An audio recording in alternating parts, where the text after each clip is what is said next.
Hugo Vlad, our new ice attacker, is finally making his way to Zenless Zone Zero, and I got the chance to play over 100 hours with him prior to his release. He's a unit that's coming in to fill a role that's already being covered by two other ice units, and one of those units is the best DPS in the game. Because of this, Hugo's overall value is seeming really low to most players, making him an automatic skip for a lot of you. But after putting so many hours in with the character, I think a lot of you will be missing out on a very strong and super fun unit. So before you guys completely shut down the idea of pulling for him, let me provide you my first impressions on Hugo. We're going to be talking about how he plays and overall feels, briefly going over some interesting team comps he brings to the table, and finally ending off with his overall value in the current state of the game. I'm going to be honest, I'm probably going to sound just a little bit biased in this video, but I'm definitely going to try to keep it straight with you guys, provide you the facts, and not hype him up too much. Alright, to start, let's talk about how Hugo plays and how he overall feels. Hugo is a DPS character that primarily deals damage during stun windows similar to Haramasa Jian, but with a very unique twist. He has a mechanic known as Totalize that is triggered whenever the finishing move of his EX special attack or ultimate hits a stunned enemy, increasing the damage multiplier of the skills by 1000% and further increasing it depending on the remaining stun duration up to 3400%. Once Totalize is triggered, the enemy immediately recovers from stun and accumulates a percentage amount of days.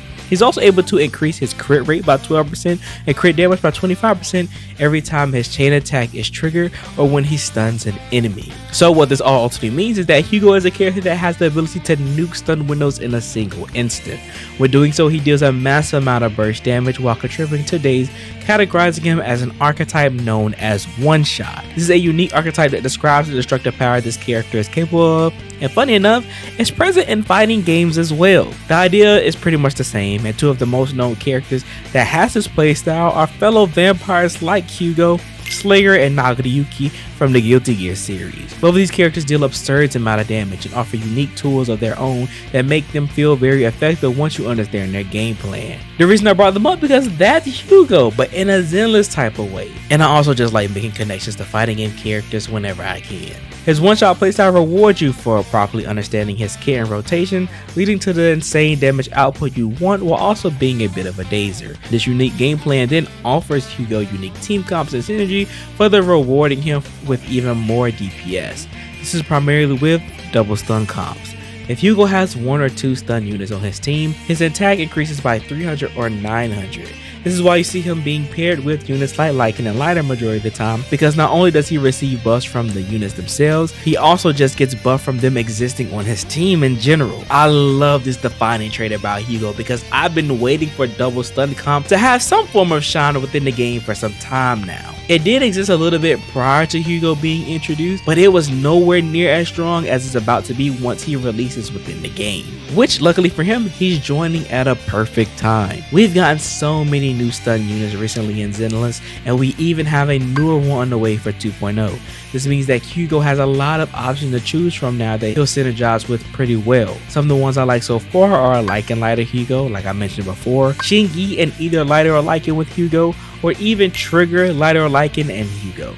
All of these are looking to be some of the best double stun comps in the game for him right now, and we'll even go more in depth about them in a future video. But for what we can see right now, Hugo is looking pretty good in the stun department for his teams.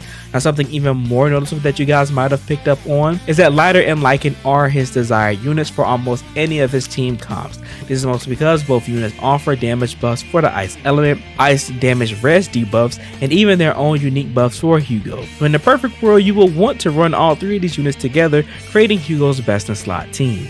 But if you can't, having at least Lycan or Lighter on a team will be beneficial for Hugo regardless. Now you guys are probably wondering, what about our A ranks or even our other S rank stunner Colada? Will they be able to work with Hugo as well? And yes, they will, but they won't be the greatest options for him to go for. This is because they don't really contribute to Hugo's one-shot gimmick at all, and they mostly just fill the role of being a stunner without actually providing any support for him to reach the damage potential he's looking for. Poker's probably the one that's the closest to still doing something for him, but all the stun units that we mentioned before are so much better. Luckily though, you don't have to run double stun for Hugo to be effective. You can just leave a like and subscribe to the channel if you are new to help him out. All of the support goes a long way, and if you haven't yet, be sure to join the Discord to be a part of the Soul Society family.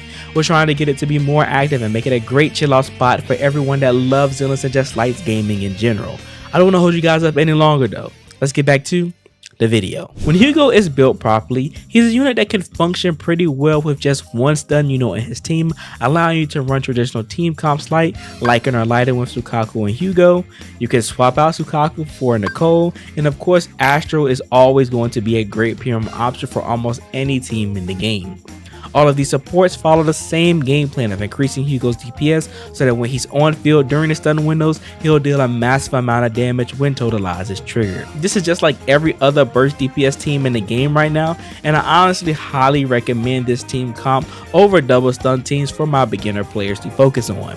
This is because our traditional team comps are a lot easier to manage for players, and most of you are already used to how a comp like this functions. Running double stun will not only be a lot different rotation wise, but it will also require you to invest into different builds for some of those stun units as well, which means you'll need more resources at your disposal to build that comp for Hugo. I also imagine a lot of you don't have the units required to run double stun with Hugo, so using this as an alternative will save you a lot of time and resources while still being able to play him pretty well. All in all, Hugo is an amazing unit that feels great to play. His one-shot gimmick allows him to fulfill a power fantasy that no other character currently offers right now, while also finally being able to fully showcase the potential of a team comp like double stun and Zenless. This is why I love him so much, because he's another example of how the Zenless team continues to push the combat system to greater heights while also offering new ways to play. They also do this in a way by still making Hugo easy to understand as well. This is because his core game plan isn't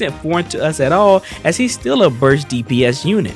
His destructive power and his ability to manipulate stun windows just provides a new outlook on how burst DPS can be designed, and that just has me super excited for what the team will be cooking up in the future. If you're someone that's excited for Hugo, he won't disappoint. But if you're someone that's not fully convinced on pulling for him right now, then let's end off the video while talking about his overall value and if he's worth pulling for in the first place. Like I mentioned in the beginning of the video, Hugo is an ice attacker, which means he is in direct competition with our ice DPS units Miyabi and Ellen. All of these units essentially fulfill the same role but provide different playstyles in order to complete their objectives. This means acquiring any of these units is a matter of preference, but there definitely is a difference in power between the three of them. First up, let's talk about Ellen versus Hugo. I'm going to be very honest, Hugo is a direct upgrade to Ellen. Both of these units share the same element, class, and units to construct their teams. This means if you're someone that has already invested into building Ellen's best teams, you can easily slot in Hugo and get the ball running with him. Hugo is definitely more in line to being a direct power creep for Ellen because of this, but on the flip side, Ellen is a unit that still comfortably clears all the content in the game. So because she offers ice coverage already for you, this also makes Hugo a perfect unit to skip regardless of him being stronger than her. Now when it comes to comparing Hugo versus Miyabi, we have a completely different outlook here. Hugo is not an upgrade to Miyabi, as she is still going to be the pinnacle DPS in the game. This means that if you pulled from Miyabi, or if you're even waiting for a Miyabi rerun, she will still be the better unit to invest into in the long run because of her damage output. I will say though, players need to be mindful about the units that they already have and they plan to invest into, depending on who they pick. What I mean by this is that Miyabi and Hugo will require you to invest into different units because of the classes that they are in.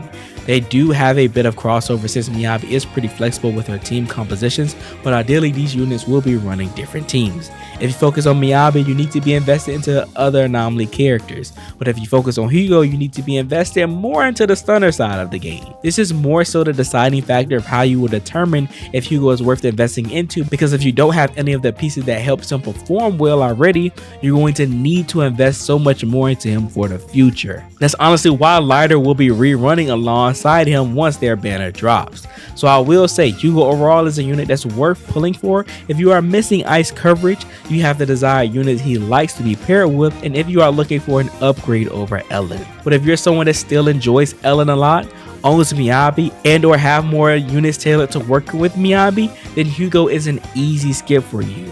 He's definitely more so for players who just likes what he's offering and are potentially new to the game, which is fine. He's still going to be a top tier DPS when he releases and a lot of fun, so pull if you want him and skip if you haven't been sold on him. Besides that, those are my first impressions when talking about Hugo coming into Zenless Zone Zero. I can't wait until I get this character on my personal account, as I've been super excited for him as soon as we've seen his design and gameplay. He's definitely becoming one of my favorite units in the game right now, and I can't wait to see what more things we learn about the character once everyone gets their hands on him. If you plan to pull for Hugo, let me know in the comments down below, as I would love to see who else is going to be joining the Hugo gang. Be sure to join the Discord if you haven't yet, and always remember to believe in you that believes in yourself. I'll see you guys in the next one.